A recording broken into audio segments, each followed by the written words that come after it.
अखाड़ा के इस अध्याय की शुरुआत करते हैं इस वक्त की सबसे बड़ी खबर से। शराब मामले पर बीजेपी ने अरविंद केजरीवाल पर जोरदार हमला बोला है।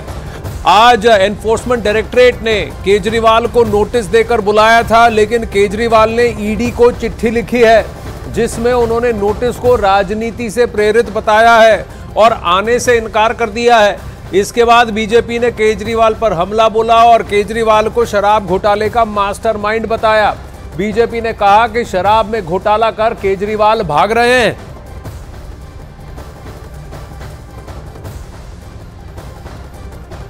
दो नवंबर को जब उन्हें बुलाया गया था तो एक चिट्ठी अरविंद केजरीवाल जी ने लिखा था। वो चिट्ठी आप सबने देखा भी। ये चिट्ठी अरविंद केजरीवाल जी ने लिखा था। अरविंद केजरीवाल जी ने उस चिट्ठी में बड़े स्पष्ट रूप से लिखा था, 5वें नंबर पॉइंट पे मैं वो पढ़ना चाहूंगा। As the Chief Minister of the State of NCT of Delhi, I have governance and official commitments for which my presence is required, particularly in view of the Diwali festivities coming up in the second week of November 2023.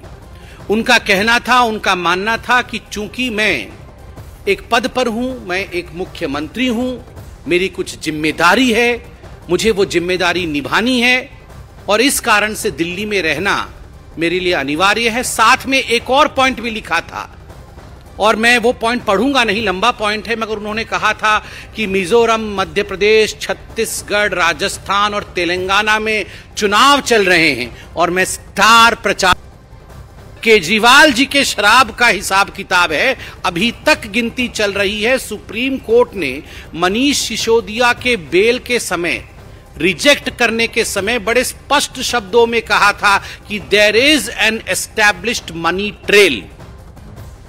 Money trail है और established है, ये देश के सर्वोत्तम न्यायालय ने कहा। फिर भी आप अरविंद केजरीवाल जी की बेशर्मी को देखिए, आज भी भाग गए। वहीं ईडी के समन्स पर जवाब भेजते हुए दिल्ली के मुख्यमंत्री अरविंद केजरीवाल ने क्या कुछ कहा वो भी आपको बताते हैं। अरविंद केजरीवाल ने कहा कि वो हर कानूनी समन्स को मानने को तैयार हैं, लेकिन केजरीवाल ने ईडी के समन्स को गैर कानूनी बताया।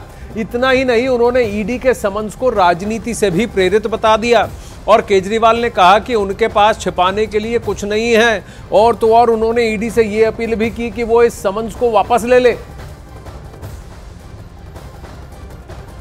चलिए सीधा इस वक्त जावेद मंसूरी के पास चलते हैं। जावेद, अगर सभी कानूनी समन्स को कानूनी मानते हैं तो ईडी ने तो बतौर कानून उनको समन्स भेजा है। समन्स की अवहेलना करना गैर कानूनी है। समन्स को मानना और समन्स का जवाब देना और हाजिर होना ये कानूनी प्रक्रिया है। अरविंद केजरीवाल ने कैसे ठान लिया और किस बेसिस पे डिसाइड कर लिया कि ईडी राजनीति से प्रेरित है? देखिए, आम आदमी पार्टी लगातार ईडी की कार्रवाई पर सवाल उठाती रही है, चाहे मनीष सिसोदिया की गिरफ्तारी हो। करीब 1 साल मनीष सिसोदिया को होने वाला है। इसके अलावा संजय सिंह इसी मामले में गिरफ्त में है और लगातार अब दूसरा समन ईडी की तरफ से अरविंद केजरीवाल को जारी किया गया।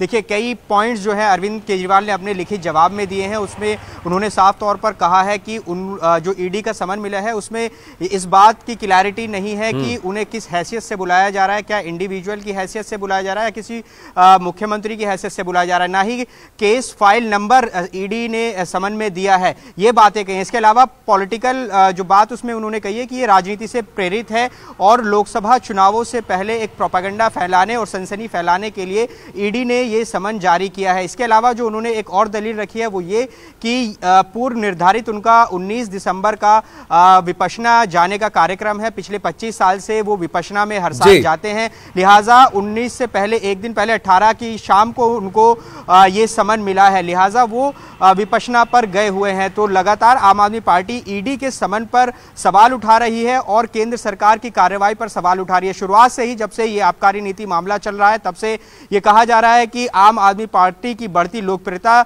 से केंद्र सरकार घबराई हुई है, इसीलिए लगातार उनको परेशान किया जा रहा है। ये पॉलिटिकल बयान है, लेकिन जो उन्होंने लिखित जवाब में दिया है उसमें कई ऐसी टेक्निकल चीजें हैं जिसका जिक्र उन्होंने किया है। जी जी, लेकिन कहीं ना कहीं एनफोर्समेंट डायरेक्टरेट के समन्स का जवाब देना किसी भी भारतीय नागरिक की जिम्मेदारी है, और कोई तो वजह होगी कि मनीष सिसोदिया को अब तक बेल नहीं मिला है, और ना ही सत्येंद्र जैन, जिनको का इससे पहले गिरफ्तार किया गया है उन चार्जेस पर जो कि शराब घोटाले से जुड़े हुए नहीं है, लेकिन वो भी जेल में है।